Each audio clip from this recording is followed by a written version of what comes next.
Hey guys, welcome to an all new video. Now today's video is all about trying to figure out where to start when you just don't know where to look and where to find interesting investing opportunities. So I'm going to share with you one of the tools that I use when I just want to browse around for interesting potential dividend reinvesting stocks. All right, so this website that I use is called dripinvesting.org. Now I have no affiliations with this website, so I'm just going to link it down below in the description and you guys can check it out by yourselves. So here you have sort of a potpourri of different drip investing information and tools and calculators and spreadsheets. And here you have, for example, the US Dividend Champions, which is a list that is maintained monthly. You have the the Canadian Dividend All-Star list here, the UK Dividend Champions, Swedish even. So this is potentially interesting to a lot of you guys out there. And so you have different tools, different calculators and stuff like that, even glossaries, acronyms, and even different forms down here. So I'm going to pay a little bit more attention to the Dividend All-Star list here, the Canadian All-Star list, and I'll show you guys a little bit about what this list contains and how I actually use it. Hey guys, so we are now inside the Canadian Dividend All-Star list for May 31st, 2017. So this is the latest update I have available right now. So this is a list of Canadian companies that have been paying dividends and that have been increasing every single consecutive year for the last X number of years, their dividend. So for example, here you have the streak, which is the main component, if you will, of this classification. So it determines if this one is first, second, or third, etc., etc. So it has the longest streak, so the longest amount of consecutive years that it's been increasing its dividend. So 45 is the streak for this one, and as you go down the list, that streak decreases to the lowest one here, which is the 101st stock, to have a streak at 5 here. You have others down below here in this little tablet, which is 102 and onwards. So if you still have an interest in these stocks and they haven't really been proven to be perpetual dividend increasers, then you might want to check out the other tablet. So I'm not going to go into every specific detail of this list. I'm just going to show you guys how I go about it when I want to sort of window shop for stocks that I could potentially be interested in. I usually take a look at this list every month. So I take a look every time there's a new update just to see if there's been big changes, if there's been names taken out, because every time a company doesn't increase their dividend, it's taken off this list. It has to continually increase year after year its dividend to be kept on this list. So we might just do the 21st here just to show you guys how I go about it. So the things we're interested in is looking at, like we said in the past videos, if you want to check out the first video, or actually the second video I did in this series, it's about how to choose high quality stocks. So we talk about yield, we talk about dividend growth, we talk about the 5-10 ratio, and we talk about the payout. Okay, so we talk about a lot of things, but we're just going to look at some specific things within these metrics here. So we're just going to, you're pretty much bombarded with all of this information here. I'm just going to scroll to the right just to show you guys how exhaustive this list is here. You have so many metrics. All right, so it's just bombarding you with numbers and it doesn't end. All right, so I'm just going to slide back all the way to the beginning. I'm sorry if it's a little small. I suggest you guys use a full screen. I'm already up to 150, and if I go up to 200, it's going to be a little wonky. So I'm going to keep it at 150, and I'm going to try not to move around too much. So first thing we're going to look at is yield. All right, so we're going to select that, and we're going to highlight it. There you go. That's going to be interesting for us, and that's going to be our number one criteria. So we're going to look at the yield, and we're going to see in the 21st stocks that we have here, is anyone particularly interesting to me? Is there any one stock that's interesting to me in the terms of their yield? So this is 8.5. We have 5.6 here, so this one's potentially interesting. I'm going to highlight this one. I'm going to highlight this one as well, 8.5. These ones aren't so much. 4.6 here, that's pretty interesting. We're going to keep a look at that. And why not here, 3.79. That's not too bad.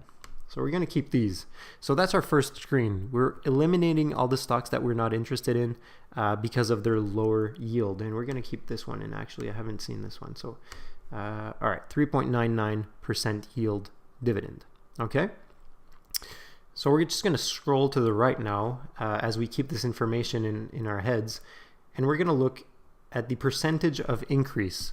So this tablet is, or this column I should say, is the percentage of increase that the stock has known in its dividend in the last year. So this stock has increased its dividend by 4.5%, okay, in the last year. It went from 22 cents to 23 cents. This one was increased by 4.3, this one by 10.2, so that's pretty good, that's pretty interesting. And these ones, not so much, 4.6 and 3.5. So I'm not going to rule any of them out here, just based on this information, but it's just good to keep in our heads here. This column I find is quite interesting, but I think it's should be used as a bonus in the end, whether you're trying to pick out stocks here. This is the DRIP discount.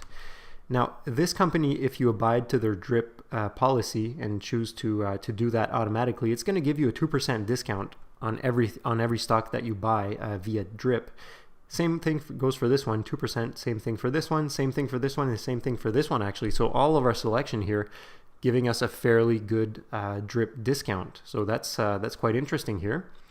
And as we keep going here, the next big thing that we want to look at is the payout ratio. Now, if you guys remember what I told you guys in our second video in this series, is that the higher the payout ratio, it means the more likely it is to eventually cut down the dividend or stop increasing it, because it's a measure of sustainability of dividend. Okay, so out of the ones we've chosen here, the Canadian Western Bank has a 44% or 45% payout ratio. That is excellent.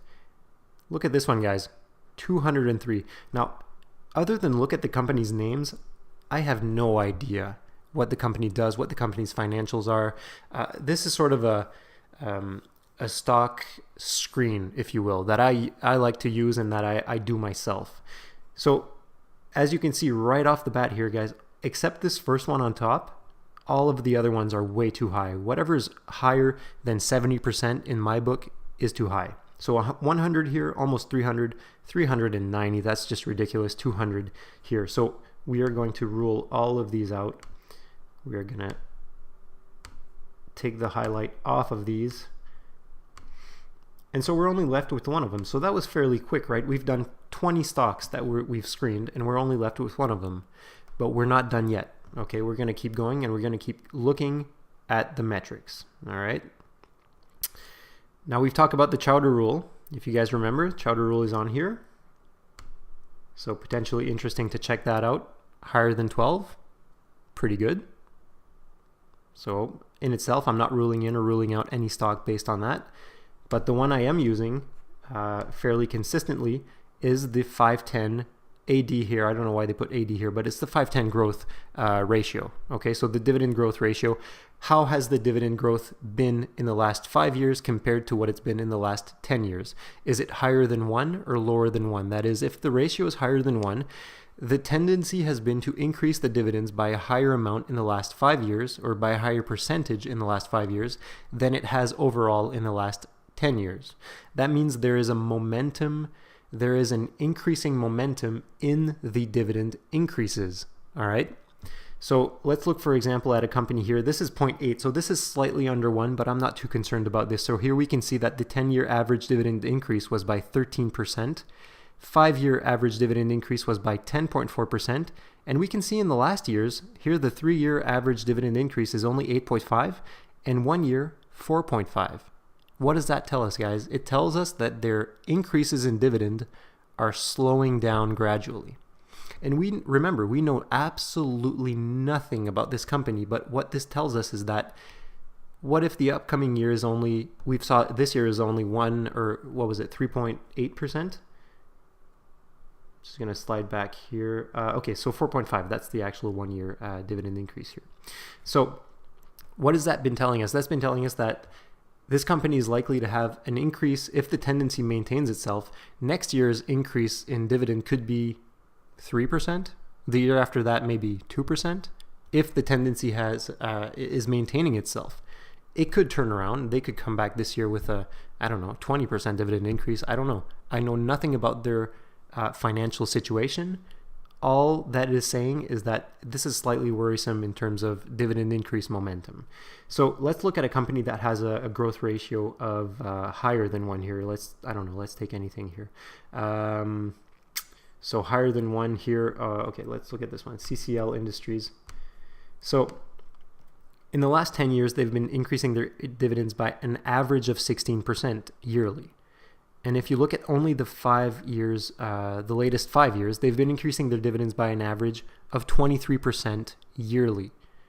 That means they're progressively increasing their dividends more and more and more every single year. This and this. So they keep up that tendency, and year after year, they're increasing it by more and more and more. Now, let's just look at the other metrics to see where they stand. Now, we've already ruled out this company, but what was it based on? So the payout ratio was fairly attractive, 23. That's pretty good. No drip discount, but that doesn't matter.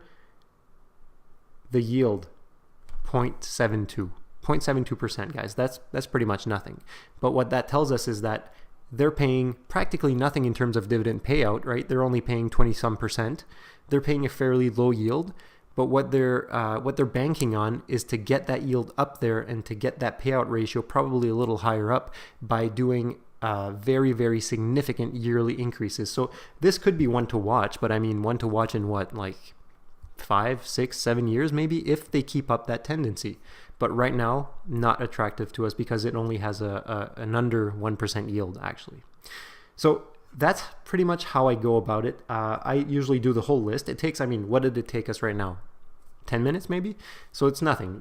There's 100 in this list, so it takes us about less than an hour. You have your coffee, you sit down, and you look at this chart. And what you can come out of this chart with is, maybe 3, 4 stocks that potentially meet all of our criteria that you want to look into with more detail, with more attention, that you want to take a look at their financial reports, that you want to take a look at their annual reports, and their management reports. So if a company meets all of the criteria that you have when you look at this chart, that means it's a green flag. It's a go ahead and look at this company into a lot more detail and see if this company is actually interesting to you and to your current investing situation.